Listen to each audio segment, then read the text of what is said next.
আসসালামু আলাইকুম, আশা করি সবাই ভালো আছেন। আম গাছ রোপণের পরে অবশ্যই ছত্রাকনাশক ও যে কোনো বিষ প্রয়োগ করবেন গন্ধ জাতীয়, যাতে পাতা না কাটে। অবশ্যই প্রথমে আপনারা যে কোনো গাছ রোপণের পরেই ছত্রাকনাশক প্রয়োগ করবেন।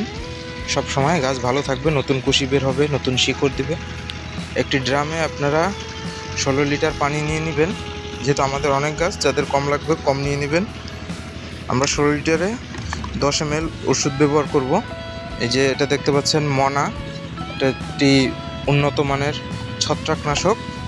এই যে 1 ক্যাপ সমান 10 মিলি, এটা নিয়ে ভালোভাবে গুলিয়ে নেবেন ড্রামের ভিতরে, ভালোভাবে নাড়াচাড়া দিয়ে মিশিয়ে নেবেন। আমরা আরও একটু প্রয়োগ করব, যেহেতু আমাদের গাছের সমস্যা, তাই আমরা আরও একটু নেব। আপনারা 1 ক্যাপ নিলেই হবে। যে আমরা একটু পরিমাণ নিয়ে নিলাম। এর সাথে আমরা নিব অ্যামকোথয়েড, ডাইমেথয়েড গ্রুপের যে কোনো ওষুধ নিতে পারেন। এটা প্রচুর গন্ধ থাকে, 4-5 দিন যাবৎ গন্ধ থাকে। এই জন্য নতুন পাতা বের হলে সেগুলো পোকায় কাটার ভয় থাকে না।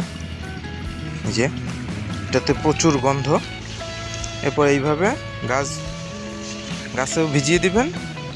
গাছ ভিজিয়ে দেওয়ার পর একেবারে গোড়া ভিজিয়ে দিবেন। এখন বর্ষাকাল, তাই ছত্রাকের আক্রমণ বেশি। সুন্দর মতো গাছের গোড়া ভালোভাবে ভিজিয়ে দিবেন। ধন্যবাদ। ভিডিও ভালো লাগলে লাইক এবং সাবস্ক্রাইব করবেন।